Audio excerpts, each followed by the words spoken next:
Hello everyone, good evening. I just actually want to make this video to answer all your questions relating to kanang how to process a driver's license because there's already a number of you asking me where to start, how to do it, and most especially ang LTO is adapting to a new system, so things are different from before, no? So before, old system, karon new system. I forgot when it exactly started, but right now, most LTO are already using the new system. So the new system, mo na siya daghan kay coding, di ba? So old system, before there's only code 1 and 2. 1 is for motorcycle and 2 is for four wheels. But karon sa new system, they already have code A, that's for two wheels motorcycle, then dapat siya code A1, code A2. I cannot memorize exactly katutanan-tanan. Daghan kay na siya na ikang code for tricycle, na code for basta na siya. But code B, that is for four wheels. Lahi isa na code ka ng mga trailer, mga van, mga pickup, lahi na siya. Apilong kaya basta. So once you enroll sa driving school, ma-learn mo na ninyo. So speaking of driving school, for the new system, you really have to undergo a 3-day seminar. I've heard na ay free seminar sa LTO. That's what they call theoretical driving class or driving course.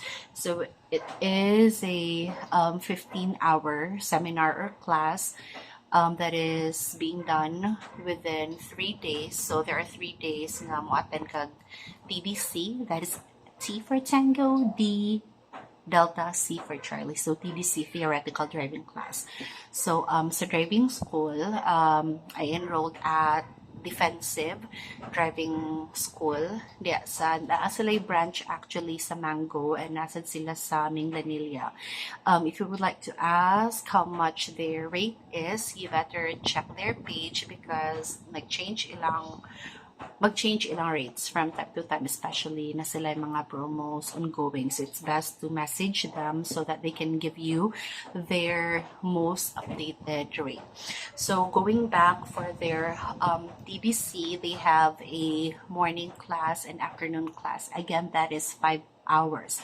So once you're done with the TDC, they're going to give you a certificate. That certificate that is needed for you to apply for a student's permit. So without that certificate, dili you kaka-apply student permit. So meaning you really have to undergo a theoretical driving class. So for the SP, if I can remember clearly, guys, if you want, you can actually join the LTO forum. That forum actually helped me a lot. Silent reader ako anang forum, but sorry. But you can get ideas, the processes or where to go para mag-process mo sa SP as mas dali inanagani. So you can just search for LTO forum answers and questions, something like that. Nara na siya sa Facebook actually. If I can remember, sa student's permit, you can apply right away after mo makuha ang certificate sa TDC. In my case, I had mine process sa SMC side. But you need to get a medical certificate first. Okay, so you have to process. Actually, dito ko medical exam sa LTO Talisay because I thought maka-process ko SP dito without a schedule, but sad thing is by schedule jud siya. But there are actually comments dito sa forum nga gadaw sila walk in, so it's not really uniform for all branches. That's why I suggest nga join ka atong nga forum because nadyo mag-comment nga to sa ilang most recent experience. Okay. So yes, dito ko nag medical exam sa LTO. lawaan. Actually, all LTO branches na sila'y kanang tupad gani nga not really clinic or kanang facility gani for medical exam nga makaprocess ra ka dito right away. I paid 300 for the medical exam. Then on your medical exam, ask the kanang staff to print 2 copies so that the other copy you can use that para magamit ninyo when you process your non-prof nga driver's license. During your student's permit processing, so you need the certificate for the coming from the TDC class, medical exam, and then I paid 250 man siguro, 250 for the SP, if I'm not mistaken, but then again, I might be wrong because it's been a while now. Yun ako na-take note actually. Sorry. But process-wise, yes mo na siya. You need SP, the TDC certificate, medical exam. If you're underage or below 18, you need to have a kanang parents' consent or parents' permit, something. And then yes, once you already have that, then you need to wait for 31 days before mo maka-apply og non-prof nga driver's license. But while waiting, after sa SP, you need to enroll sa PDC or practical driving class or driving course. In my case, sa defensive driving school gihapon ko nag-enroll. So on your PDC, pwede mo maka-apply for, or you can enroll for code A if you're planning to drive a motorcycle, or code B if you're planning to drive a 4 wheels. But in my case, ni-avail ko silang package before. So, I enrolled for code A and B. Just contact Defensive Driving School for you to be updated on how much their rate is. Okay? So, nag-code A ko, that's for motorcycle, B for 4 wheels. And then, after that, once man na ka sa imuhang practical driving class, even though you already have your student's permit, you need to wait for 31 days para maka-apply ka og non-prof nga driver's license. Dito ko actually sa Ronda process of driver's license.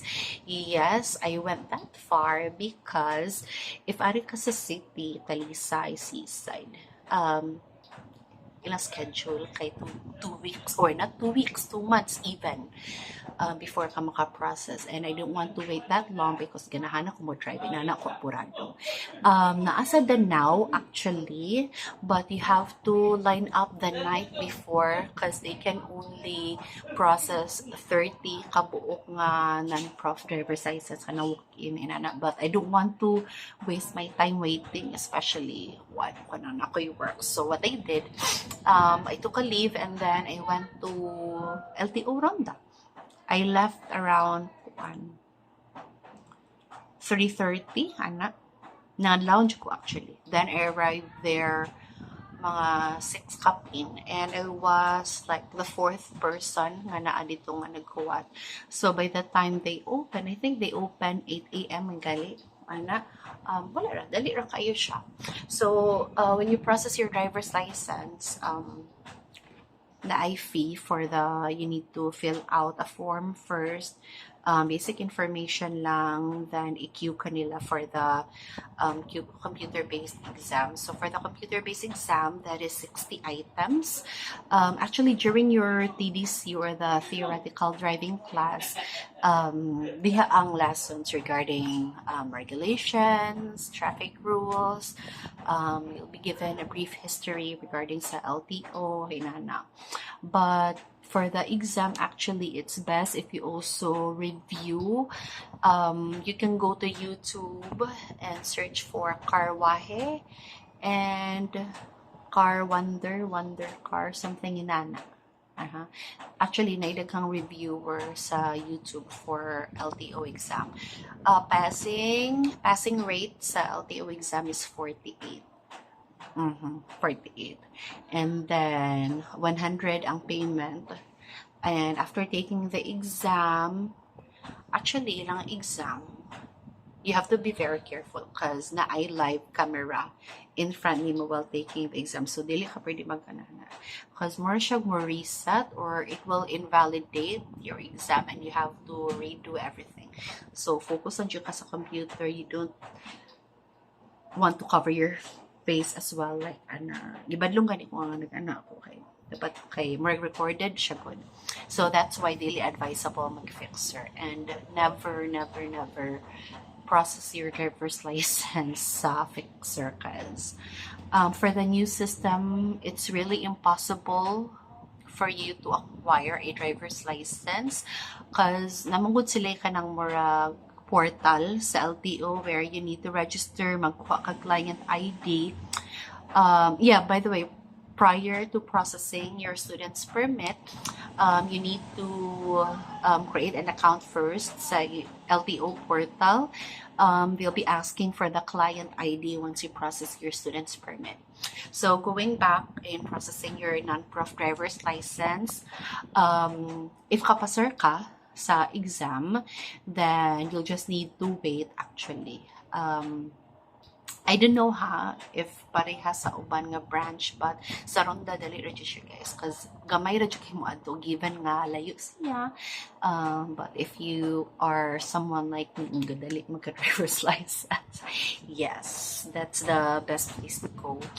After you take your exam, yes, i-queue din kanila for kanang test drive.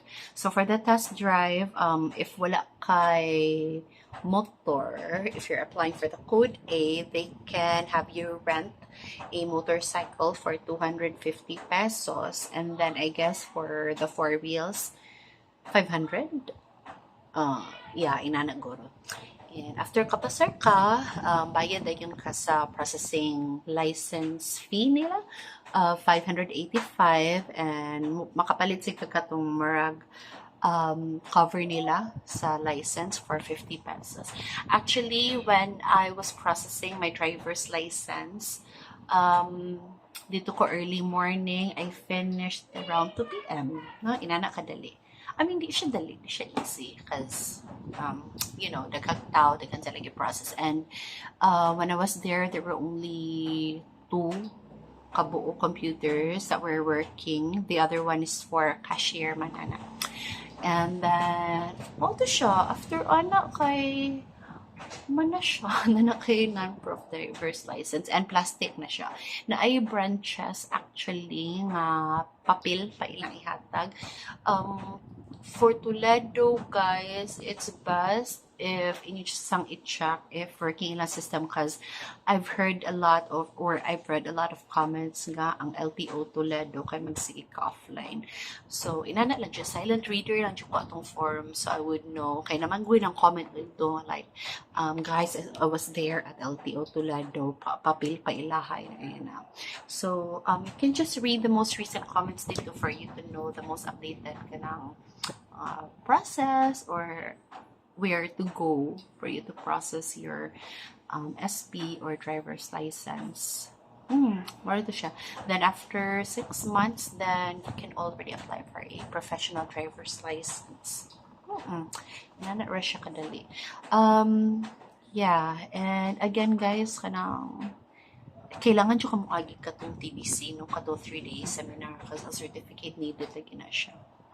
Okay, so I hope I was able to answer all your questions. If you have anything or if you have any questions that you'd like to ask, you can comment na lang kay para ma-answer sa na ko makita. So, okay, good night.